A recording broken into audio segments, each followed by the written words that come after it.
नमस्कार। Second part में हम सिरमौर के जितने भी स्टेक होल्डर्स हैं इनको ये बताना चाहते हैं कि ये हमारा देश इस कुर्सी से समझा जा सकता है। इस कुर्सी में आप देखें तो 4 टांग हैं जिसको हम 4 पिलर्स कहते हैं।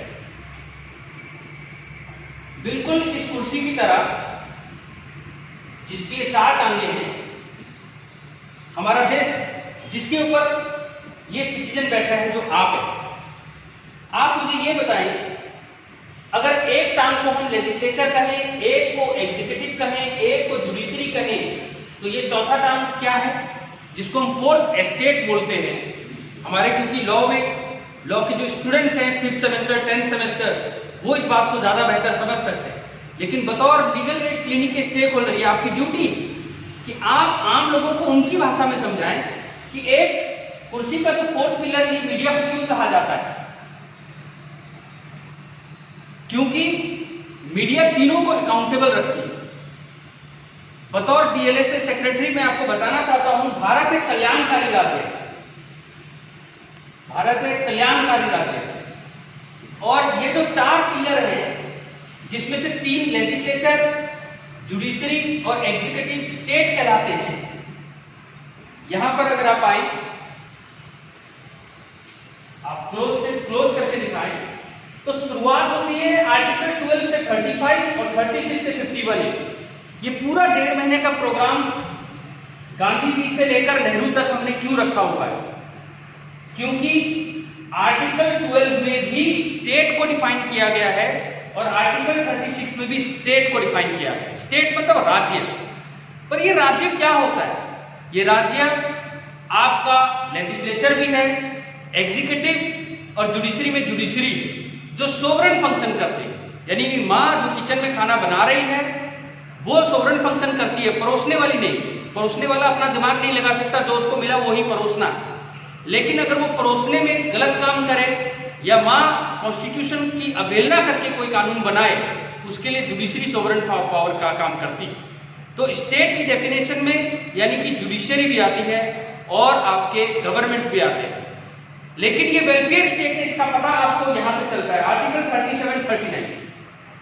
अगर आप इसको नजदीक से देखें तो ये 13th रॉक एडिक्ट है, यानी कि आप सबने अशोका, यहां पर अशोका का फोटो देख सकते हैं, जो हमारे महाराष्ट्र थे यानी सम्राट थे अशोका।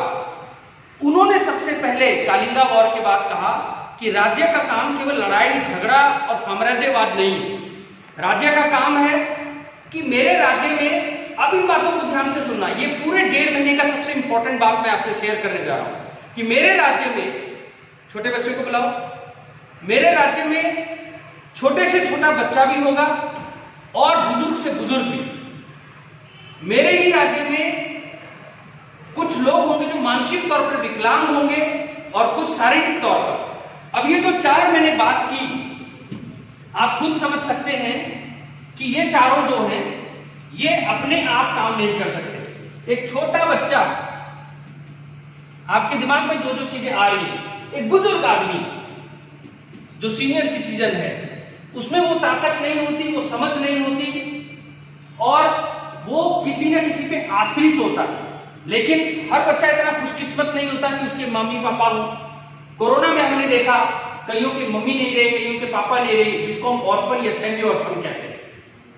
बुजुर्ग ऐसे होते हैं जैसे बागवान चित्रपट में आपने देखा कि बच्चे हैं लेकिन कुछ अमेरिका चले गए, कुछ ऑस्ट्रेलिया चले गए, कुछ दुबई चले गए, तो वो भी नहीं है।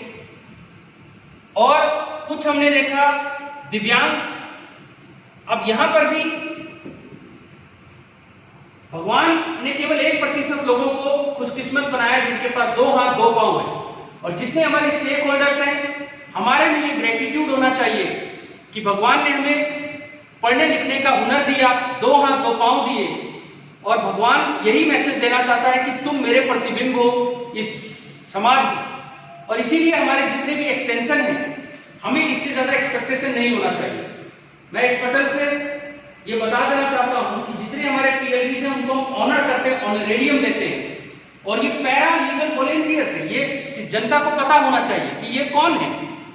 पैरालीगल वॉलंटियर्स रिटायर्ड टीचर्स हो सकते हैं, स्टूडेंट्स हो सकते हैं, कोई दुकान चला रहा हो सकता है, मगर उन सबके अंदर एक जज्बा होता है कि मैंने जो मार्जिनलाइज कौन होते हैं, जो ये मैं बता रहा हूं, दिव्यांग या SC ST जिसको हम दलित वर्ग कहते हैं, या अनुसूचित या अनुसूचित जाति या जनजाति, यानी कि SC ST, दिव्यांग, बच्चा, बुजुर्ग, लेडी यानी कि महिला, ये कुछ लोग हमारे समाज के ही पार्ट। लेकिन हमने जब ये देश का संविधान लिखा 1950 में, यानी 26 जनवरी 1950, तो हमने ये कहा कि जब ये संविधान बना तो केवल एक दस्यु, ये आप फोटो देख सकते हो, दस्यु कहा जाता था, यानी शेड्यूल कास्ट, अनुसूचित जाति, केवल एक लेडी थी जिसने कंट्रीब्यूट किया। लेकिन आबादी 50% औरतों की है और 284 में से केवल एक लेडी।